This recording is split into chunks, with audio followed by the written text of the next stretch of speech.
Dans le royaume d'Alnéatis, la tour des mages était un symbole de pouvoir.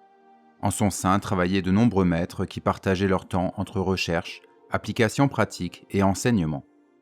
Les enfants les plus talentueux pouvaient donc bénéficier de la chance d'apprendre des plus grands, comme Elénéel qui avait été choisi par Alysanne, sans doute le sorcier le plus connu du pays. Il était devenu son disciple, mais malgré cela, le garçon ne le revit pas pendant les jours qui suivirent leur rencontre. À la place, il se rendit dans différentes salles de classe où d'autres enseignants lui décrivirent les bases de la maîtrise de son pouvoir. Tout cela était nouveau pour l'enfant et assez compliqué, d'autant plus que pour l'instant, il ne savait ni l'élément qui allait être le sien, ni la façon dont il pourrait l'utiliser. Autour de lui, les élèves qu'il croisait semblaient tous le connaître de réputation. Apparemment, le phénomène étrange qui s'était produit lors de sa détection avait fait de lui une célébrité. D'ailleurs, au fur et à mesure qu'elle était racontée, la rumeur gonflait et déformait ce qui s'était réellement passé. Pour certains, la pierre qui s'était brisée avait en fait explosé. Pour d'autres, la tente avait pris feu et n'était plus que cendre. Chaque nouvelle personne qui la relayait en rajoutait, et l'histoire se transformait rapidement en légende. Elénéel, lui, ne se rendait compte de rien. Il voyait bien que les autres le traitaient étrangement, mais il n'avait que peu d'expérience car il venait d'un petit village isolé. Il ne réagissait donc pas, et ses camarades de classe prirent cette indifférence pour de l'arrogance. Cela ne faisait au final que renforcer leur opinion, et tous imaginaient que le garçon était, en fait, un magicien puissant. Le deuxième jour après le départ d'Alric, tandis qu'Elénéel se promenait seul dans le parc situé au pied de la tour, un élève plus âgé se mit soudain en travers de son chemin, les mains sur les hanches et un sourire provocateur sur les lèvres. Le jeune homme était assez grand et très fin, presque maigre. Son visage était un peu disgracieux, tout en longueur, comme si quelqu'un avait pris son menton et le haut du crâne et avait tiré. Sa bouche était pincée et son attitude tout entière trahissait son arrogance. Il n'appréciait clairement pas de se mêler à la foule et il semblait regarder tout le monde de haut. Derrière lui, deux autres élèves l'accompagnaient, un rictus méchant sur les lèvres. D'un coup, avec une voix nasillarde, le garçon déclara « Alors, c'est toi le génie ? Celui qui a fait sensation pendant le rituel ?» Il adressa à ses acolytes un sourire moqueur avant de continuer. « Je suis sûr que dans ce pays reculé, vous n'avez même pas de vraies pierres de pouvoir. À tous les coups, elles sont juste défectueuses et cassent à chaque fois. » À ces mots provocateurs, ses deux amis se mirent à rire et à en rajouter. Elénéel était figé, incapable de bouger ou de parler. Son interlocuteur était plus âgé, il devait facilement avoir 4 ou 5 ans de plus que lui. Même si ce n'avait pas été le cas, et s'il avait eu son âge, Elénéel n'aurait pas su quoi faire. C'était la première fois dans sa vie qu'il faisait face à une telle agressivité. Immobile telle une statue, l'enfant cherchait désespérément quelque chose à dire pour se sortir de cette situation. « Eh bien, tu es muet ? Ou serait-ce que monsieur le génie ne daigne pas parler aux autres élèves ? Nous ne sommes pas assez intéressants, c'est cela ?» La moquerie se transformait lentement en colère et Elénéel n'en était que plus paralysé. Soudain, une voix bourrue retentit derrière lui. « Laisse-le, Léon !» Le nouveau venu n'était pas très grand, mais il était puissamment musclé.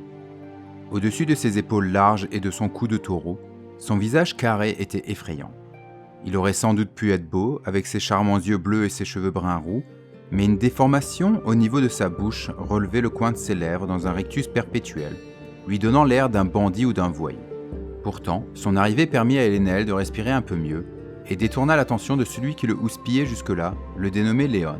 « Qu'est-ce que tu veux, Vianne ? Je suis en train de parler à la nouvelle célébrité et je n'ai pas besoin que tu interviennes. »« Tu embêtes les petits maintenant, de plus en plus classe.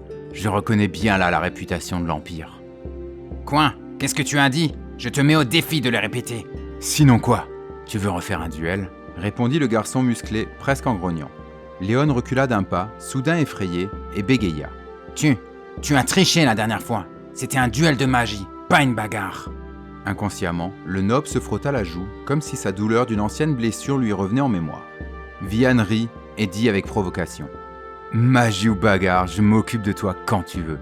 Maintenant, prends tes sbires et allez hanter un couloir ou une cave. » Léon, furieux, fit mine d'avancer vers son interlocuteur, mais celui-ci, plus rapide, fit un pas vers lui en levant les poings. Alors, avec toute la dignité qui lui restait, Léon se retourna et partit à grandes enjambées, suivi de près par ses deux amis. Vian tourna alors son regard vers Elenael, mais il reprit finalement son chemin sans rien dire. Ce dernier hésita un instant, puis lui emboîta le pas. Ils marchèrent en silence pendant plusieurs minutes, le jeune provincial quelques mètres derrière le garçon musclé. N'y tenant plus, celui-ci finit par faire face à Elenael et lui demanda d'un ton peu amène. « Qu'est-ce que tu veux ?» L'enfant lui adressa un grand sourire, innocent et pur, ce qui parut désarmer et surprendre son interlocuteur. D'une voix remplie de gratitude, il lui répondit « Merci d'avoir pris ma défense. » Vian semblait maintenant un peu gêné et il rougit légèrement. D'un ton bourru, il bougonna. « Léon vient de l'Empire austrenant. Pour eux, on n'est que des petits provinciaux, tout juste plus que des bouseux. Et il aime bien le rappeler à tout le monde. Parfois il m'énerve, alors je lui rabats son caquet. » Le garçon soupira soudain et regarda au loin, les yeux dans le vague. « C'est vrai qu'ils sont tellement plus avancés que nous en magie qu'on doit leur paraître ridicules. Mais bon, si Léon est ici, c'est qu'il devait être trop mauvais pour étudier là-bas. Alors il ne devrait pas se la raconter. » Finalement, il regarda Elenael dans les yeux et déclara fermement « Tu ne me dois rien, pas la peine d'y penser, d'accord ?»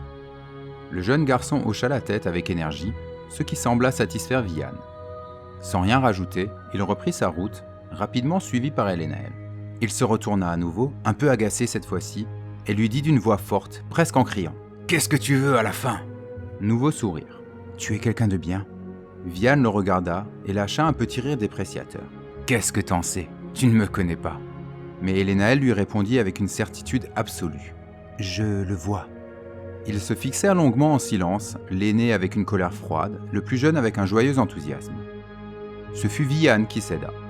Il se retourna en grommelant. « Sois, si tu veux me suivre, grand bien t'en fasse. » Et il repartit sans plus prêter attention à Elenael qui, bien évidemment, emprunta le même chemin.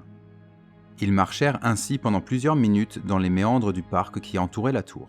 Au bout d'un moment, les buissons taillés commencèrent à laisser la place à un bois moins bien entretenu. La végétation touffue, les épines et les ronces rendaient la progression de plus en plus compliquée. Vian semblait pourtant savoir exactement où il allait, et son assurance prouvait qu'il connaissait bien les lieux. Derrière lui, Elenael le suivait sans effort, habitué qu'il était à évoluer dans la forêt près de son village.